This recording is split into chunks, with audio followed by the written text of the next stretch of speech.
Hello story lovers, welcome back to my channel Prema Pallaki part 122.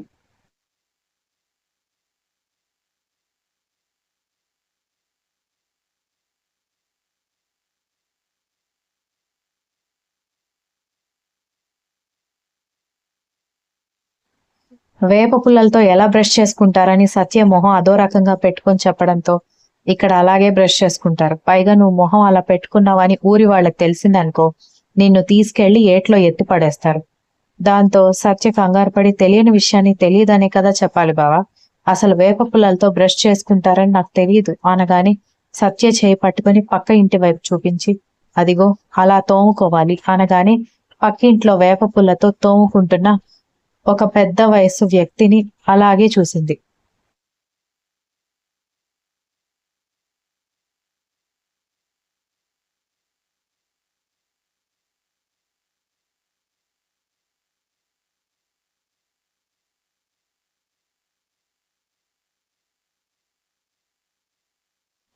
పుల్లని first పంటి కింద నములుతూ దానిలో నుంచి చేదొస్తున్నప్పుడు పళ్ళకి పెట్టి రుద్దుతూ ఉంటే దానివల్ల నోట్లో స్మెల్ పళ్ళకి పట్టిన మురికి పోతుందా బావా అని అడిగింది. రాత్రి నిద్ర పట్టిందా అని అడిగి టిఫిన్లు టీలు పంపిద్దామని చెప్పడానికి వచ్చిన సర్పంచ్ ఆ మాట విని గట్టిగా నవ్వుతూ, వేప యాంటీబయాటిక్ అని అంటారమ్మా, దానిలో ఉండే చేదు గుణం పళ్ళల్లో ఉండే మురికిని పోగొడుతుంది.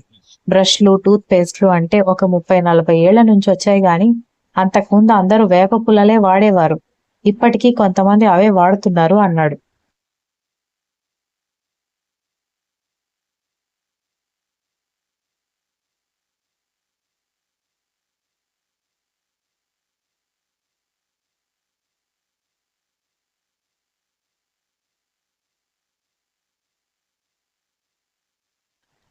నాకు తెలియదు అంకుల్, సారీ అని సత్య తలదించుకుంటే, అయ్యో తెలియని విషయాన్ని తెలుసుకుందామని అనుకోవడం కరెక్ట్, అందులో తప్పేం లేదని చెప్పి ఆయన ఇంట్లోపలికి వెళ్ళిపోతే వంశీ వైపు కోపంగా చూసి తను కూడా లోపలికి వెళ్ళిపోయింది సత్య.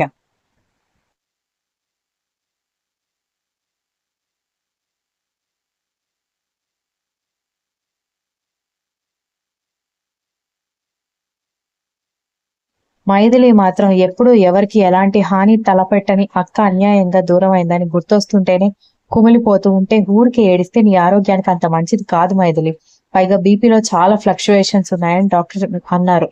అక్క తొందరపడి మా అందరికీ దూరం అయిపోయిందని ఇన్ని రోజులు అనుకున్నాను గాని జరిగిందేంటో తెలిసినప్పటి నుంచి నా మనసులో లేదక్క.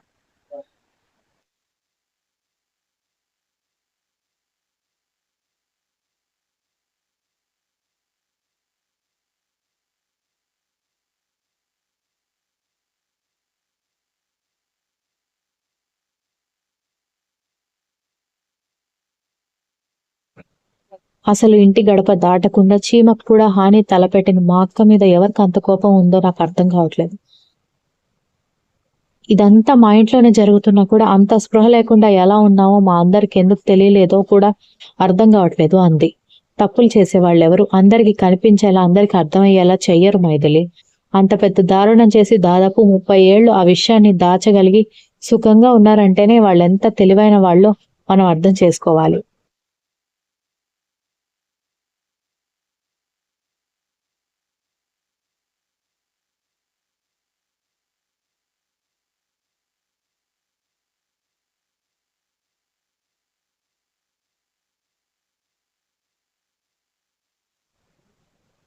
కమల వాళ్ళ అమ్మా నాన్న భయపడి తనని ఊరు దాటించకపోయి ఉంటే వాళ్ళకెప్పుడో శిక్ష పడేదని అంది మహి. మైథిలి బాధగా ఆలోచిస్తూ ఉంటే ఆ రోజు మధ్యాహ్నం టైంలో మైథిలి వాళ్ళ పాత ఇంటికి వెళ్లి ఇల్లంతా చెక్ చేయాలని అనుకున్నారు కిరణ్ ఇంకా వీరి.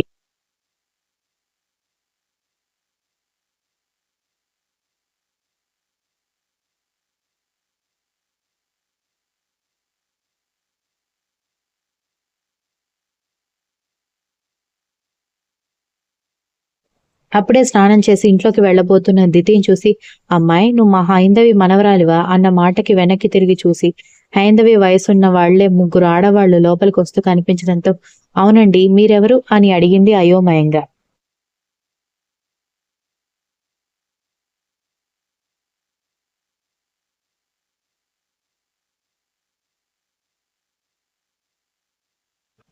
ఒకప్పుడు మీ నాన్నమ్మ మా స్నేహితురాల్లే, ఇన్నాళ్ల ఊర్లోకి వచ్చిందని తెలిసి పలకరిద్దామని ఇంట్లోకి వస్తున్నామని చెప్పగానే అవునా నాన్నమ్మ లోపలి కూర్చుంది, ఇప్పుడే పిలుస్తాను ఉండండి అని లోపలికి వెళ్ళబోతుంటే మీ నాన్నమ్మతో మాట్లాడడానికి తొందరేం లేదు గాని కొత్తగా పెళ్ళైందా అని మెడలో బంగారపు తాడు కనిపిస్తున్నా కూడా దాని మెరుపు ఇంకా కొత్తగానే ఉండడంతో ఈజీగానే అర్థమైంది వాళ్ళకి.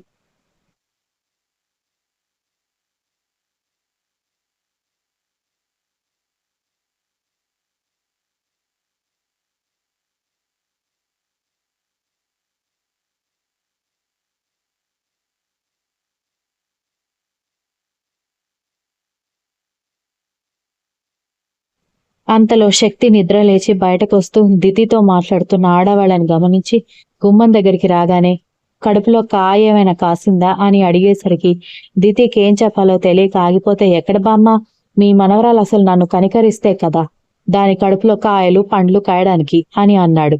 నువ్వేనా మా మైథిలి మేనల్లుడివి అని అడగడంతో అవునని అంటూ శక్తి బయటికి రాగానే పిల్లాడు హీరోలాగా ఉన్నాడు.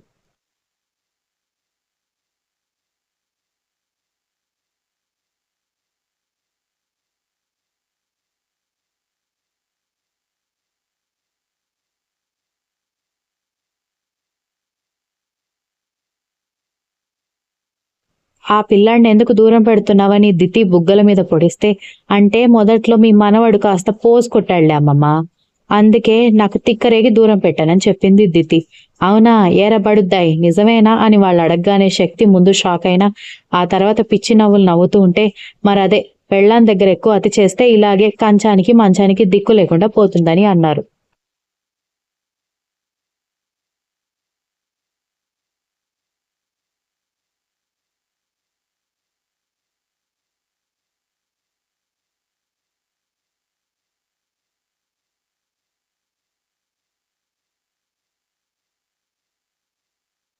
ఏమే హైందవి ఎలా ఉన్నావని అంటూ లోపలికి శక్తిని నెట్టుకుంటూ వెళ్ళిపోతే అతన్ని చూసి నవ్వుతూ వెళ్ళబోతున్న దితిని లాక్కొని బయటికి వెళ్లి ఏంటే మన కాపురం గురించి బయట అందరికీ చెప్తున్నావా అన్నాడు. దాంతో శక్తి వైపు కోపంగా చూసి తల మీద ఒకటి పీకి వాళ్ళు కడుపులో కాయపడిందా అని అన్నప్పుడు నేను సైలెంట్ గానే ఉన్నాను, తమరే కదా నీ మనవరాల దగ్గరికి రానివ్వట్లేదు, ఇంకా కాయలు ఎక్కడి నుంచి వస్తాయి పండ్లు ఎక్కడి నుంచి వస్తాయని వెటకారంగా చెప్పింది.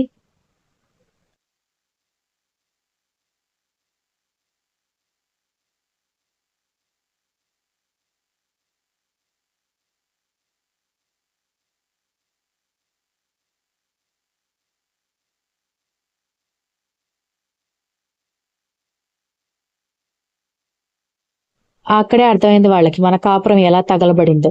ఇప్పుడు చెప్పు బయట అందరికి చెప్పింది ఎవరు అని దితి కళ్ళెగరేసి అడగడంతో శక్తి దొంగలాగా దొంగ చూపులు చూస్తూ నేను ఫ్రెష్ అవ్వాలి వేడి నీళ్లు పెడతావా అని జారుకోబోయాడు.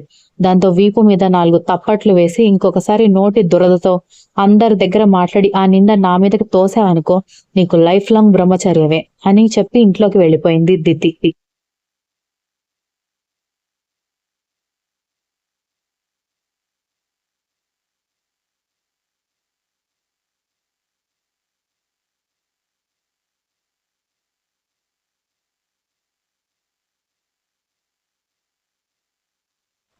మొదట్లో అమాయకంగా బావా అంటూ గౌతమ్ మీనన్ మూవీలో హీరోయిన్ లాగా స్లోగా ఉండేది. ఇప్పుడు నాకంటే కంత్రిగా తయారైందని తిట్టుకుంటూ దితి కావాలని బ్రష్ ఇవ్వకపోవడంతో వేప పుల్లతోనే బ్రష్ చేసుకుని స్నానానికి వెళ్ళాడు.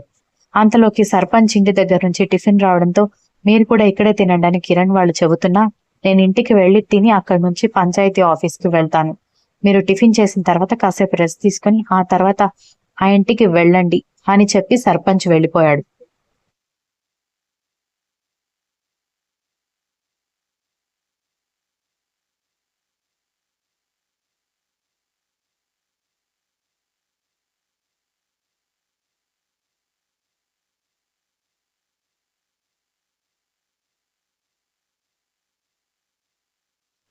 అచ్చమైన పల్లెటూరి రుచులతో ఇడ్లీ సాంబార్ చట్నీ మసాలా దోశ బోండాలు పూరీలు రకరకాలుగా పంపించిన అన్ని రుచిగా ఉండడంతో అందరూ కడుపు నిండుగా తిన్నారు.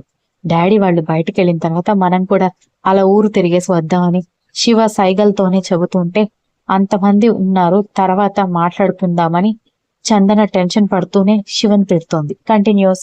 If you like the story please like share comment and don't forget to subscribe.